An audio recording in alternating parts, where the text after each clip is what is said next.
ilmu atau mencari saksi yang akan memberitahu apa-apa yang belum kamu ketahui, maka ambillah pelajaran dari bumi beserta nama-namanya. Nah, dan perhatikan orang yang akan kamu jadikan sahabat, dengan siapa ia bergaul. Berarti ini sangat penting sekali terkait ini. Baik, selanjutnya langsung saja ini ke hakikatnya. Yang tadi sudah sampaikan itu adalah naskah aslinya. Kemudian kita langsung ke sini, hakikat ilmu dalam Islam. Jadi pondasi spiritual. Al-Zarnuji menegaskan dalam mukadimah kitabnya yang tadi sudah disampaikan juga, bahwa ilmu itu adalah asal dari segala kebaikan dan sebab segala keutamaan. Dengan ilmu, Allah Subhanahu wa Ta'ala dikenal dan disembah, serta dengannya manusia mencapai kebahagiaan dunia dan akhirat. Jadi tujuan dari ilmu sendiri untuk apa? Untuk meningkatkan keimanan dan ketakwaan terhadap Allah Subhanahu wa Ta'ala.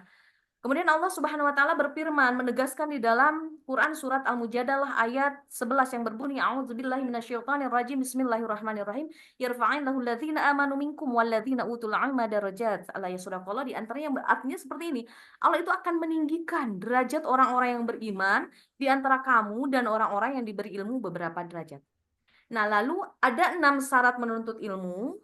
Ini tadi sudah kita bahas sebelumnya. Yang pertama, memiliki kecerdasan atau zaka. Jadi kemampuan intelektual untuk memahami dan menganalisis ilmu. Kalau di dalam sekarang pembelajaran mendalam itu kita harus berkesadaran dulu. Berkesadaran bermakna, nah, menggembirakan. Nah, ini harus zaka dulu, memiliki kecerdasan. Kemudian ada rasa ijtihad, kesungguhan, usaha maksimal, dan dedikasi penuh dalam proses belajar. Ini saya membayangkan diri saya aja sendiri ya, Ibu Bapak, untuk mengikuti perkuliahan S3 ini. Jadi ini harus benar-benar otaknya harus ada, harus tersedia. Kemudian harus bersungguh-sungguh, ijtihad. Lalu irsyad Ustadz, bimbingan guru, arahan dari pembimbing yang kompeten dan berintegritas. Alhamdulillah kita sudah dipertemukan dengan dosen kita yang luar biasa, Pak Dr. Haji Ateng Ruhendi, MPD. Masya Allah, tabarakallah, saya sangat bersyukur dan luar biasa bisa bersilaturahmi bertemu dengan Bapak dan dibimbing oleh Bapak sebagai guru yang terbaik, insya Allah. Kemudian semangat, harus memiliki semangat, hasrat kuat dan motivasi tinggi dalam mengejar pengetahuan. Apapun yang terjadi, hambatan, tantangan, membentang tak akan menjadi beban pikiran, semuanya harus dilaksanakan. Ini merupakan karena salah satu syarat menuntut ilmu. Selanjutnya, bekal atau bulghah, dukungan material yang cukup untuk keberlangsungan belajar. Mau tidak mau, memang bekal itu harus ada begitu. Biar kita tetap fokus terhadap ilmu yang akan kita pelajari, tidak terbagi-bagi yang lain. Dan tentu saja yang tumbuh zaman, kesabaran dan konsistensi dalam perjalanan menuntut ilmu ini. Seperti ini sekarang, seperti tadi saya sampaikan, dicontohkan kita saat ini menuntut ilmu di UIN dengan waktu minimal 3 tahun. Tidak bisa di 2 tahunkan, apalagi di 1 tahunkan. Jadi itu belum matang. Oleh karena itu, ini insya Allah semoga salah satu syarat menuntut ilmu yaitu waktu yang panjang ataupun tulul zaman. Nah, lalu bagaimana sih kriteria memilih ilmu yang bermanfaat? Ini sesuai dengan kitab Al-Zarnuji ataupun kitab Ta'lim Muta'alim yang tadi disampaikan. Jadi prinsipnya itu, prinsip prioritas ilmu itu bahwasanya Al-Zarnuji mengajarkan bahwa tidak semua ilmu itu patut dipelajari dengan prioritas yang sama. Ini perlu digarisbawahi adalah prioritas, ya. Ada yang prioritas paling tinggi, kemudian medium, dan juga ada yang prioritasnya bisa dikesampingkan dulu. Beliau menekankan, hendaklah ia memilih ilmu yang paling bermanfaat bagi agamanya dan dunianya. Jadi agama terlebih dahulu, kemudian dunia, dan yang mendekatkannya kepada Allah Subhanahu wa taala. Kata Anfa menunjukkan adanya hierarki ilmu berdasarkan manfaatnya. Ilmu yang utama adalah ilmu yang membawa kemaslahatan duniawi sekaligus ukhrawi. Seperti kita pernah mendengar guru-guru kita terlebih dahulu, kita belajar apapun itu, tetapi kalau semuanya kita bisa masukkan ataupun kita bisa arahkan kepada ukhrawi ataupun kepada agama yang nantinya menjurus kepada ketakwaan dan keimanan kepada Allah Subhanahu wa taala. Semuanya bisa, semua ilmu bisa menjurus ke sana. Nah, kemudian dalam klasifikasi ilmu di sini terbagi dua. Yang pertama ada ilmu ad-din, yaitu ilmu agama yang sudah kita ketahui bersama. Contoh kecilnya saja di sini ada tauhid, fikih, tafsir, hadis, begitu. Lalu ilmu dunia seperti kedokteran, matematika, ekonomi. Lalu orientasi spiritualnya, uh, kita berpikir bahwasannya belajar itu Bismillah karena Allah, bukan untuk gengsi, bukan untuk popularitas, ya, bukan untuk menjadi seorang doktor saja, untuk menjadi orang terkenal saja, no. Tetapi Bismillah kita belajar karena Allah. Lalu berdasarkan dalil, ilmu harus memiliki landasan syar'i yang kuat. Lalu manfaat nyatanya dapat diaplikasikan untuk kemaslahatan umat ataupun anfa'ahum linnas. Dan tentu saja ilmu yang dipelajari itu tidak merusak, tidak menimbulkan kerusakan moral ataupun sosial. Namun sebagai peringatan pentingnya, barang siapa yang mencari ilmu bukan karena Allah, ia tidak akan beruntung selamanya. Niat menjadi filter moral utama bagi setiap penuntut ilmu. Diawali dulu dengan niat. Dan kemarin kita sudah membahas dengan teman-teman yang lain bagaimana itu niat dan bagaimana di perjalanan apabila niat itu berubah. Jadi ini ada berkesinambungan antara materi sebelumnya dengan sekarang, begitu. Dan ternyata niat adalah modal utama, gitu. Nah, ini merupakan salah satu tabel prinsip pemilihan ilmu. Ada yang termasuk orientasi, kemudian prioritas, manfaat, dan tujuan akhir. Jadi dalam prinsip pemilihan ilmu ini, yang pertama orientasinya seperti apa? Tadi sampaikan, belajar karena Allah. Man talabal ilma li ghairillah. Begitu. Nah, kemudian dalam tabel orientasi ini pun, ya, ini, oke, pendidikan karakter atau belajar karena Allah itu mendidik untuk penumbuhan karakter. Lalu yang kedua ada prioritas. Dahulukan, apa sih yang perlu diprioritaskan terlebih dahulu? Ya ini, dahulukan ilmu agama atau yuqaddima ilma din, kurikulum integratif. Kemudian yang ketiga manfaat. Pilih ilmu yang bermanfaat. Al-ilm alladzi huwa anfa, dan ini aplikatif. Bagaimana pelaksanaan di lapangan? Bagaimana kita menerapkan pada kehidupan sehari-hari, begitu. Dan yang keempat yaitu tujuan akhir. Oke. Untuk tujuan akhir ini yaitu mendekatkan diri kepada Allah, yuqarribuhu ilallah, yang termasuk dengan etika spiritual. Nah, setelah kita mengetahui ilmu mana yang prioritas, mana orientasinya, bagaimana aplikasinya, tentu saja kita membutuhkan yang namanya guru. Lalu guru yang ideal itu yang seperti apa? Nah, diantaranya ini. Yang pertama adalah alim, berilmu luas. Guru itu harus memiliki penguasaan mendalam. Nah, ini merupakan, saya kembali lagi sampaikan, ini cambukan kepada diri saya sendiri. Kalau kita disebut seorang guru di sekolah, tentu saja harus berilmu luas ya. Guru harus memiliki penguasaan mendalam terhadap bidang ilmu yang diajarkan dengan pemahaman yang komprehensif dan standar keilmuannya jelas gitu. Lalu yang asan, bagaimana itu? Berpengalaman, memiliki pengalaman panjang dalam mengajar dan membimbing sehingga mampu memahami kondisi murid dengan bijaksana. Kemudian waro ataupun takwa dan ya takwa, memiliki ketakwaan tinggi, menjauhi syubhat dan menjaga kehormatan diri serta ilmu yang dimilikinya. Masya Allah. Duh, belum lepas ini saya dari itu. Dan tentu saja rohim, penyayang, bersikap kasih sayang kepada murid, lebih penyayang daripada orang tua sendiri dalam membimbing perjalanan ilmu ini.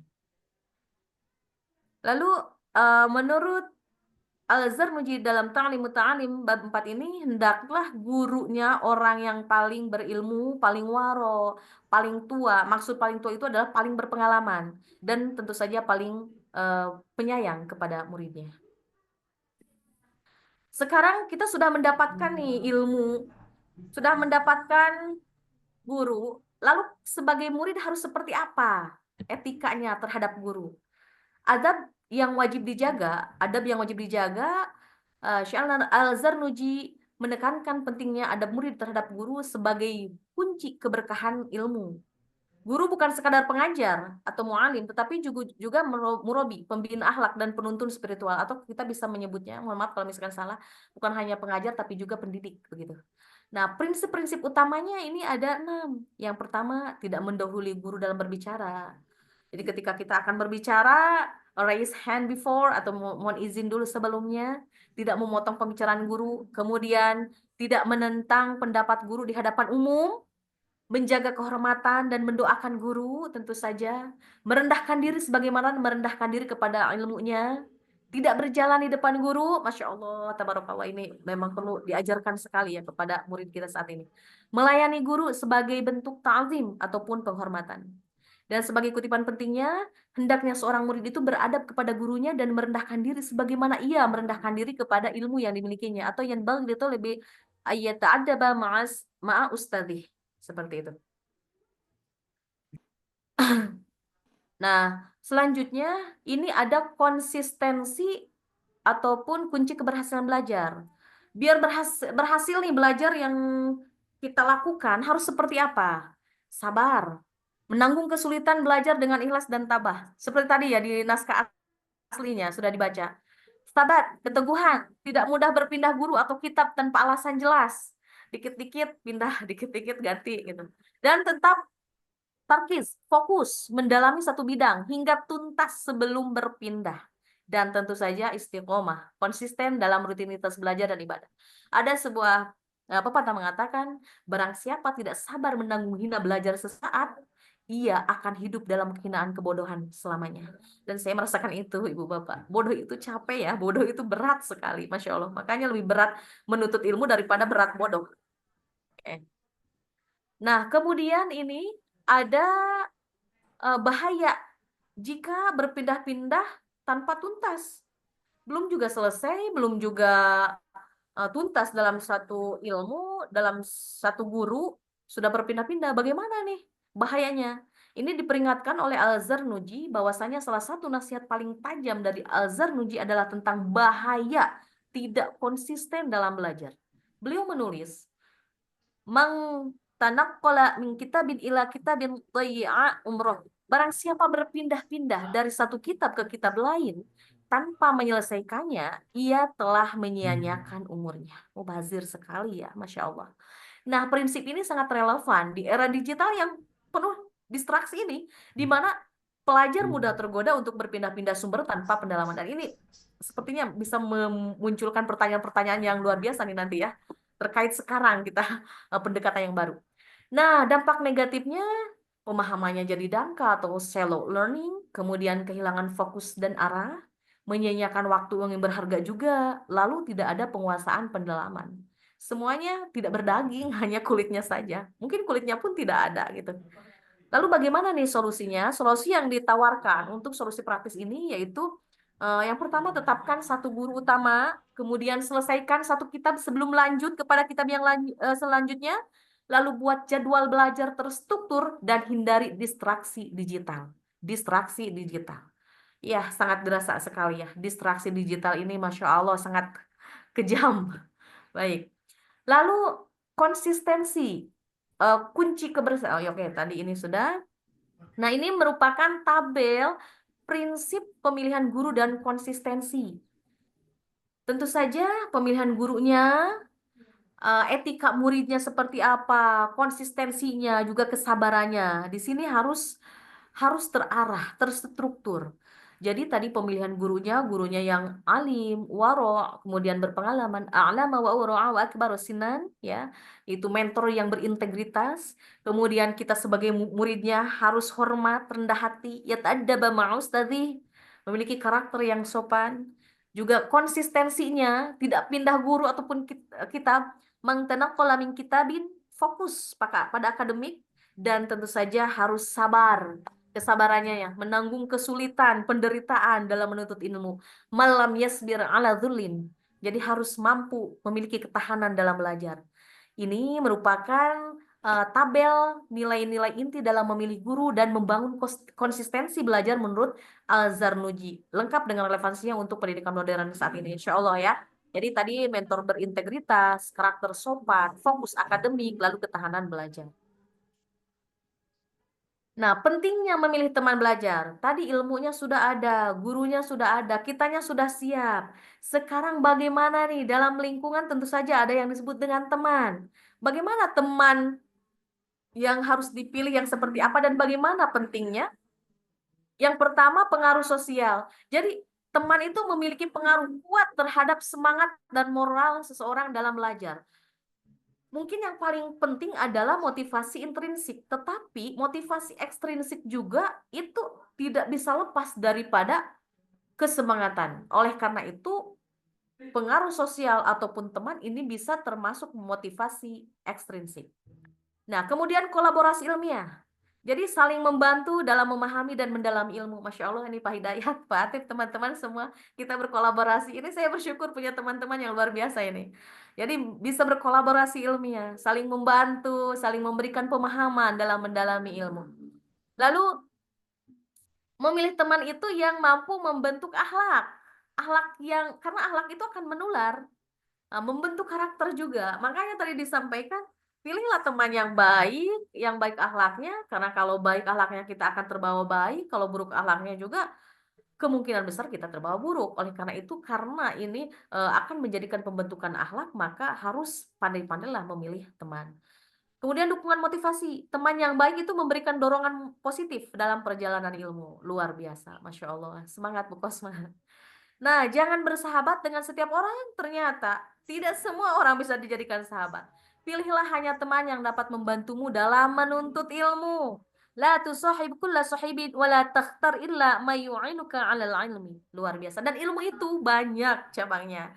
Bukan hanya ilmu pengetahuan saja, tetapi ilmu kehidupan, ilmu apapun juga banyak. Jadi, terfokus kepada sahabat yang bisa membuatmu dalam menuntut ilmu. Bagaimana nih kriteria teman belajar? Oke, ini terhalang. Oh, terhalang ya ini. Nah, ciri-ciri teman yang baiknya itu yang pertama tentu saja rajin dan tekun. Masya Allah, ini menampar sekali ya. Rajin dan tekun, memiliki semangat tinggi dalam menuntut ilmu dan tidak mudah menyerah. Go, semangat ya. Lalu jujur dan amanah, dapat dipercaya dalam segala hal termasuk dalam berbagi ilmu, tidak pelit. Terkadang kan ada ya yang eh, kita ingin tahu seperti ini, ingin tahu A, ingin tahu B, ternyata pelit. Nah, tapi kita harus memilih teman yang jujur dan amanah, yang tidak pelit dalam berbagi ilmu.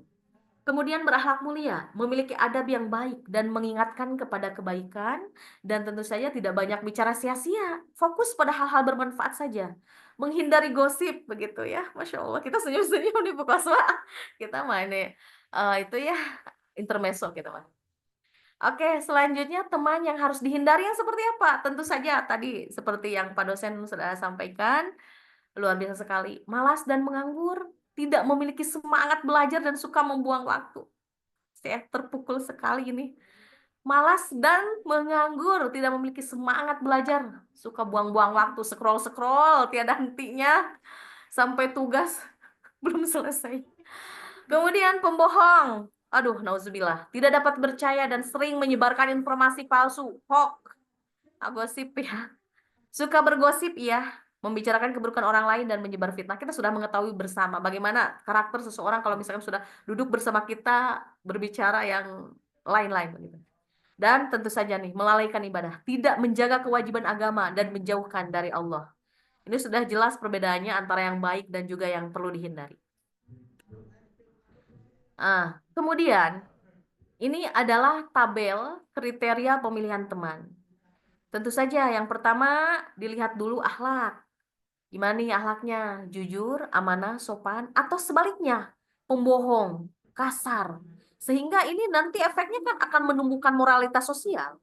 Lalu bagaimana semangat belajarnya? Apakah rajin, tekun, disiplin, ataukah malah malas, suka menganggur?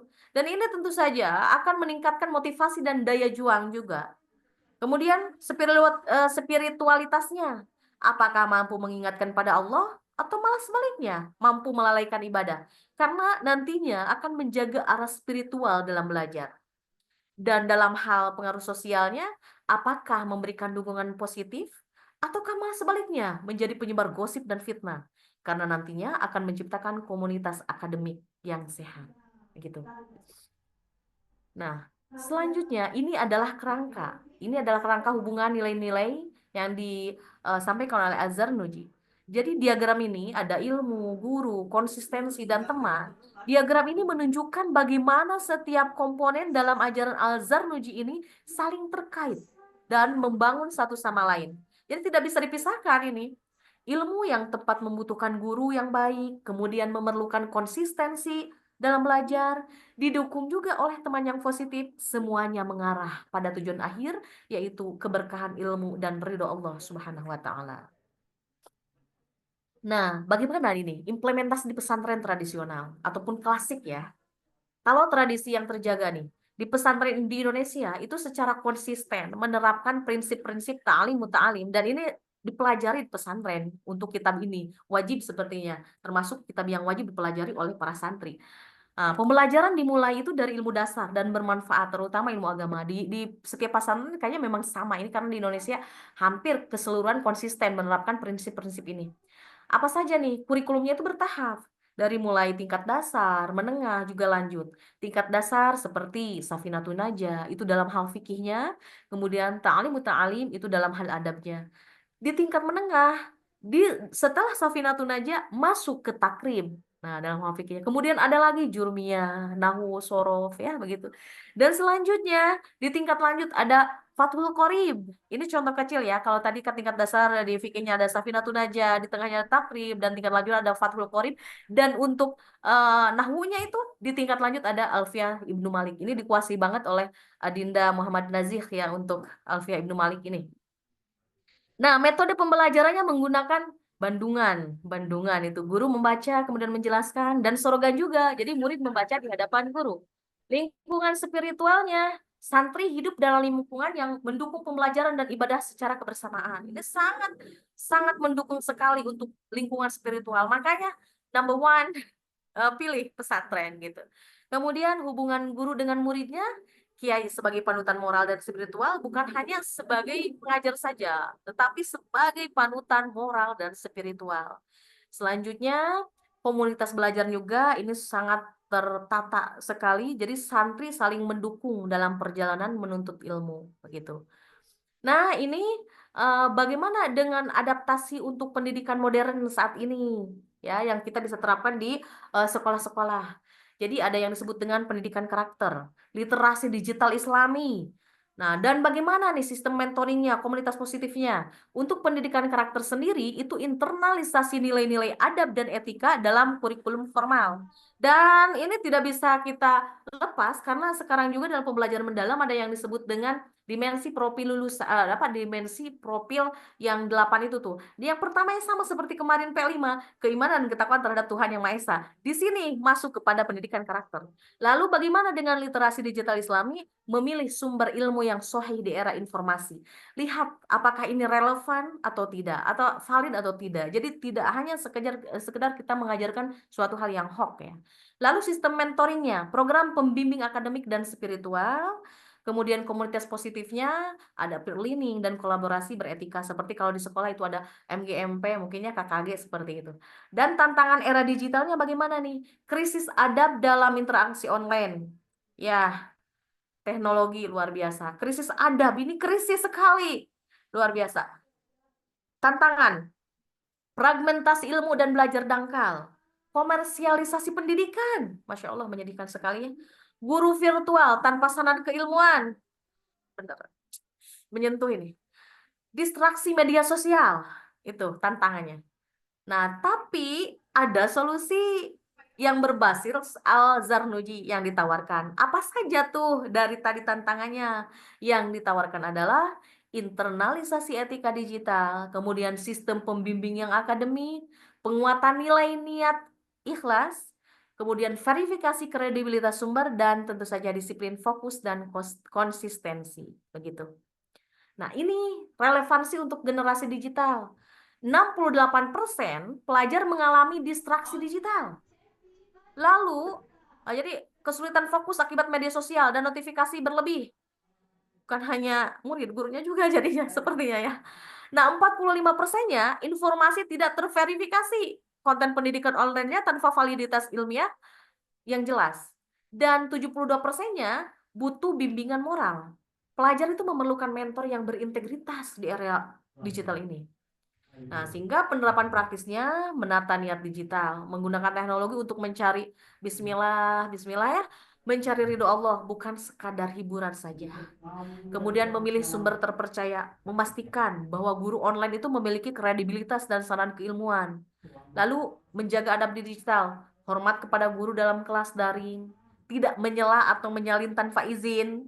Lalu kemudian komunitas Maya Positif bergabung dengan forum ilmiah yang edukatif dan inspiratif. Nah, ini merupakan salah satu tabel ringkasan nilai-nilai utamanya. Kita sudah merangkum di sini.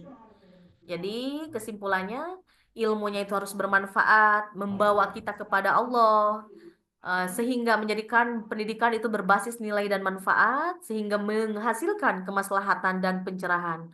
Gurunya harus waro, penyayang, teladan, sehingga mampu membimbing karakter dan spiritual, dan akhirnya menghasilkan barokah dan transfer moral. Muridnya harus ikhlas, sabar, beradab, sehingga bisa menjadikan pelajar berkarakter dan fokus yang nantinya bisa menjadi keberhasilan yang sejati. Teman harus rajin, jujur, dan berakhlak, sehingga ia mampu menjadi komunitas akademik yang positif, yang menghasilkan dukungan moral dan sosial juga. Lalu untuk hal konsistensi, harus sabat dan sabar, atau resilience dan grit akademik. Nah, sehingga menghasilkan keteguhan intelektual. Tujuan ilmunya seperti apa? Tujuannya tiada lain tiada bukan satu, mengharap ridho Allah Subhanahu wa taala dan kebahagiaan, sehingga nantinya kita bisa berintegrasi spiritualitas dan profesionalisme, dan tentunya menghasilkan saadah fi al-daroyan, ya. Jadi selamat bahagia dunia dan akhirat. Ini kesimpulan dan refleksi dari keseluruhan. Ibu Bapak bisa melihat di sini. Jadi ridho Allah Subhanahu wa taala itu yang paling tinggi.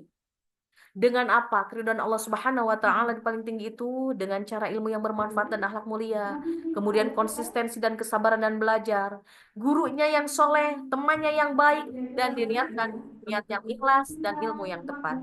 Jadi intisari dari ajaran kitab Ta'limut Ta'alim mengajarkan bahwa pendidikan sejati adalah integrasi antara ilmu, adab, dan spiritualitas.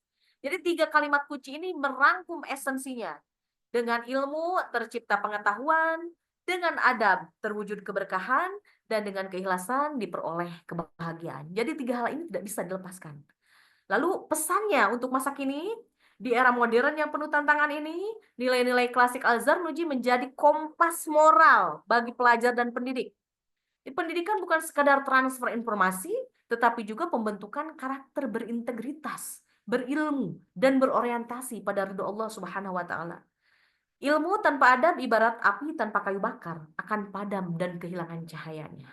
Bagaimana nih Bu Iska? Yang bahasa Inggrisnya tuh. Nanti ya, Bu Iska nanti menyampaikan bisa. Nah, selanjutnya ini sebagai doa dan penutup, semoga juga harapan. Allahumma alimna ma yanfa'una. Ya Allah, ajarlah kami ilmu yang bermanfaat, berilah manfaat dari ilmu yang telah Engkau ajarkan, tambahkan bagi kami ilmu yang bermanfaat, amal yang soleh dan rezeki yang baik. Sebagai pesannya untuk pelajar, mari luruskan niat, pilih guru yang soleh, bersabar dalam proses, dan bangun komunitas positif. Untuk lembaga, kembalikan ruh, adab, dan kurikulum, fasilitasi mentorship, revitalisasi tradisi keilmuan. Untuk guru, jadilah teladan moral, bangun relasi kasih sayang, integrasikan nilai adab dalam pengajaran. Dan sebagai peneliti, lanjutkan kajian komparatif, kembangkan model pendidikan beradab, lakukan penelitian empiris. Semoga kajian ini bermanfaat dan menjadi amal jariah bagi kita semua. Wa akhiru da'wana alhamdulillahirabbil alamin. Terima kasih. Assalamualaikum warahmatullahi wabarakatuh.